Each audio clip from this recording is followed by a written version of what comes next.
Hi there, it's April 7th and time for day 98 of our Through the Bible in 1 year. We're starting the book of Samuel today, and it's a long book. It's going to take about a week to get through it. So, let's jump over here and down here, and we'll turn this off and we'll get into it. Okay, the birth of Samuel. And we're using the NIV today just because we're reading through the Bible, not studying it per se. But we are trying to get as much as we can out of it. And it's just it's an easy read, and the NIV is a very, very accurate translation. So,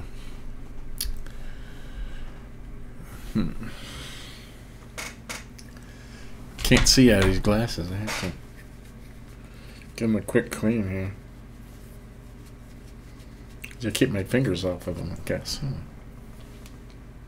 Wow, these things are dirty.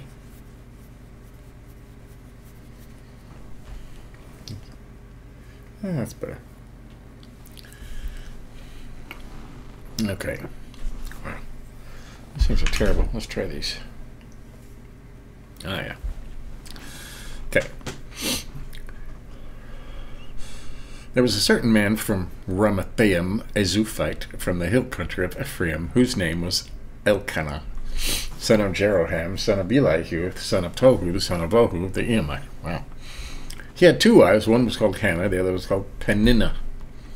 Peninnah had children, but Hannah had none. Year after year, this man went up from his town to worship and sacrifice to the Lord Almighty at Shiloh, where Hophni and Phinehas, the two sons of Eli, were priests of the Lord. Whenever the day came for Elkanah to sacrifice, he would give portions of meat to his wife Peninnah and to all her sons and daughters. But to Hannah he gave a double portion because he loved her, and the Lord had closed her womb. Because the Lord had closed Hannah's womb, her rival kept provoking her in order to irritate her. That's why you don't want two wives, right? This went on year after year. Whenever Hannah went up to the house of the Lord, her rival provoked her till she wept and could not eat. Her husband Elkanah would say to her, "Hannah, why are you weeping? Why don't you eat? Why are you downhearted? Don't I mean more to you than 10 sons?" One day when they had finished eating and drinking in Shiloh, Hannah stood up.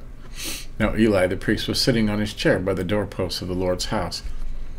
In her deep anguish, Hannah prayed to the Lord, weeping bitterly, and she made a vow, saying, "Lord Almighty, if you will only look on your servant's misery and remember me, and not forget your servant, but give her a son, then I will give him to the Lord for all the days of his life, and no razor will ever be used on his head." Sounds like Samson, huh? But it's not. As she kept on praying to the Lord, Eli observed her mouth. Hannah was praying in her heart, but her lips were moving, but her voice was not heard. Eli thought she was drunk. She said to her, "How long are you going to stay drunk? Put away your wine." "Not so, my lord," Hannah replied. "I am a woman who is deeply troubled. I have not been drinking wine or beer. I was pouring out my soul to the Lord. Do not take your servant for a wicked woman. I have been praying here out of my great anguish and grief." Eli answered, "Go in peace, and may the God of Israel grant you what you have asked of him." She said, "May your servant find favor in your eyes." And she went her way and ate something, and her face was no longer downcast. Early the next morning they arose and worshipped the Lord, and then went back to their home in Ramah. Elkanah made love to his wife Hannah, and the Lord remembered her. So in the course of time Hannah became pregnant and gave birth to a son. She named him Samuel, saying, "Because I asked the Lord for him." Hannah dedicates Samuel. When her husband Elkanah went up with all his family to offer the annual sacrifice to the Lord, fulfill his vow, Hannah did not go. She said to her husband, "After the boy is weaned, I will take him and present him before the Lord, and he will live there always." "Do what seems best to you," her husband Elkanah told her. "Stay here until you have weaned him. Only may the Lord make good his word." So the woman stayed at home and nursed her son until she had weaned him. After he was weaned, she took the boy with her, young as he was, along with a 3-year-old bull, an ephah of flour, and a skin of wine, and brought him to the house of the Lord at Shiloh. When the bull had been sacrificed, they brought the boy to Eli, and she said to him, "Pardon me, my lord, as surely as you live, I am the woman who stood here beside you, praying to the Lord. I prayed for this child, and the Lord has granted me what I asked of him. So now I give him to the Lord for his whole life. He will be given over to the Lord." And he worshipped the Lord there. Then Hannah prayed and said, and it's in poetry form, I see, my heart rejoices in the Lord, and in the Lord my horn is lifted high. My mouth boasts over my enemies, for I delight in your deliverance. There is no one like the Lord. There is none besides you. There is no rock like our God.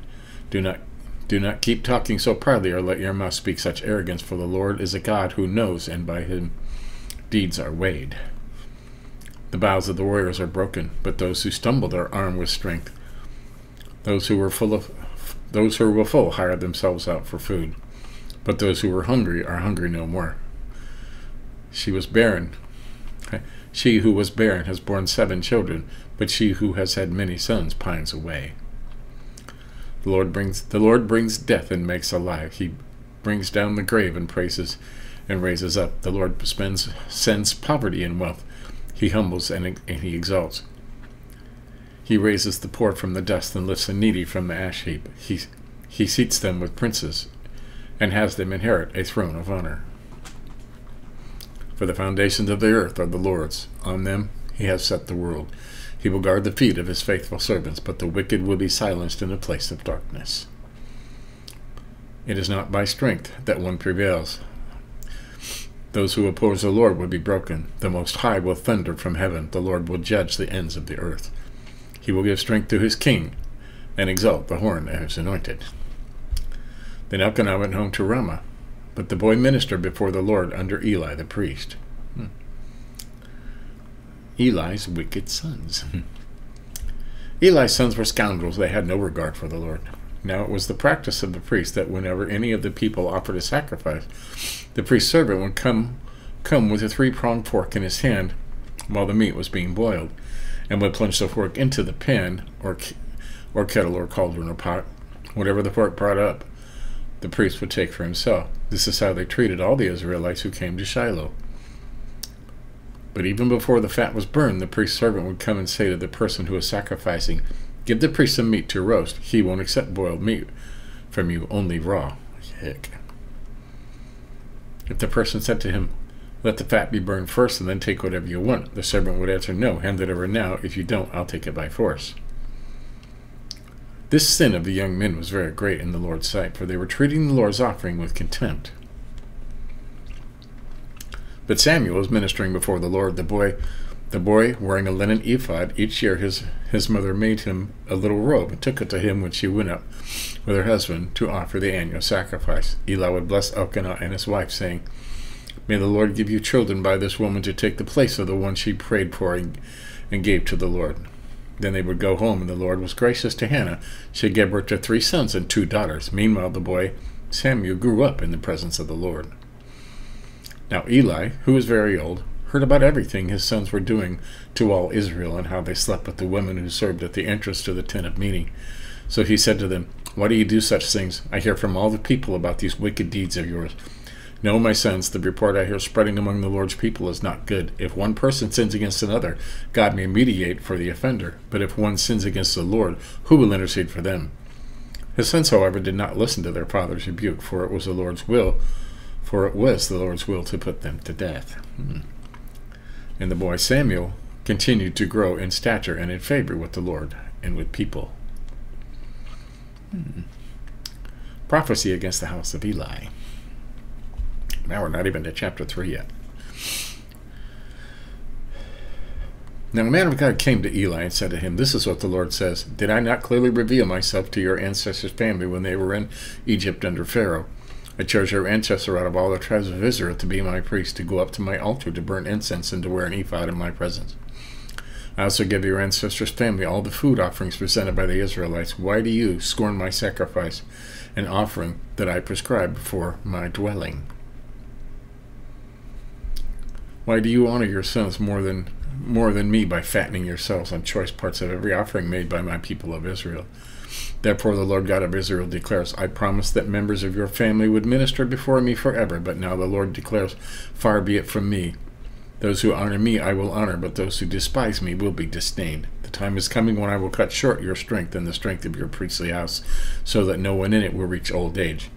And you will see distress in my dwelling. Although good will be done in Israel, no one in your family line will ever reach old age. Every one of you that I do not cut off from serving at my altar. I will spare only to destroy your sight and sap your strength, and all your descendants will die in the prime of life.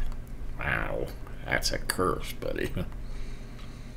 And what happens to your two sons, Hophni and Phinehas, will be assigned to you. They will both die on the same day. I will raise up for myself a faithful priest who will do according to what is in my heart and mind. I will firmly establish his priestly house, and they will minister before my anointed one always.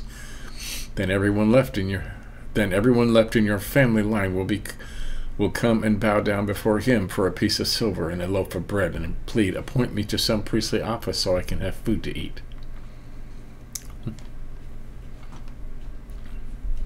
The boy Samuel ministered before the Lord under Eli. In those days the word of the Lord was rare. There were not many visions. One night Eli, whose eyes were becoming so weak that he could barely see, was lying down in his usual place. The lamp of God had not yet gone out, and Samuel was lying down in the house of the Lord, where the ark of God was. Then the Lord called Samuel. Samuel answered, "Here I am." And he ran to Eli and said, "Here I am, you called me." But Eli said, "I did not call you. Go back and lie down." So he went back to lie down. Again the Lord called Samuel. And Samuel got up and went to Eli and said, "Here I am, you called me." My son, Eli said, "I did not call. Go back and lie down." Now Samuel did not yet know the Lord. The word of the Lord had not yet been revealed to him. A third time the Lord called Samuel, and Samuel got up and went to Eli and said, "Here I am, you called me." Then Eli realized that the Lord was calling the boy, so Eli told Samuel, "Go and lie down. If he calls you, say, 'Speak, Lord, for your servant is listening.'" So Samuel went and laid down in his place. The Lord came and stood there, calling as at the other time, "Samuel, Samuel." Then Samuel said, "Speak, for your servant is listening." And the Lord said to Samuel, "See, I am about to do something in Israel that will make the ears of everyone who hears about it tingle. At that time I will carry out against Eli everything I spoke against his family from beginning to end. For I told him that I would judge his family forever because of the sin he knew about. His sons blasphemed God, and he failed to restrain them. Therefore I swore to the house of Eli, the guilt of Eli's house will never be atoned for by sacrifice or offering." Samuel lay down until morning, and then opened the doors of the house of the Lord. He was afraid to tell Eli the vision, but Eli called him and said, "Samuel, my son." Samuel said, "Here I am." "What is it he said to you?" Eli said. "Do not hide it from me. May God deal with you, be it ever so severely, if you hide from me anything he told you." So Samuel told him everything, hiding nothing from him. And Eli said, "He is the Lord. Let him do what is good in his eyes." The Lord was with Samuel as he grew up, and he let none of Samuel's words fall to the ground. And all Israel from Dan to Beersheba recognized that Samuel was attested as a prophet to the Lord. The Lord continued to appear at Shiloh, and there revealed himself to Samuel through his word. There you go. So Samuel is up and coming, isn't he? And we're going to be with Samuel for quite a while. Samuel's word came to all of Israel. Oh, Philistine capture the ark. That's not good. Death of Eli. Ark of Ashbod and Ekron. The ark returned to Israel. Samuel subdues the Philistines at Mizpah. Israel asks for a king. There we go. Oh, that's tomorrow. This sounds like a pretty exciting chapter, doesn't it? So we will continue that. That's pretty cool. Lots of good stuff there. Be sure you catch up on any you may have missed. You want to say you got the whole Bible in a year, so you don't miss anything. Something you'll never forget. And yeah, that's it. That's Samuel. Getting into that. Give us a like if you think about it. Till next time, keep studying.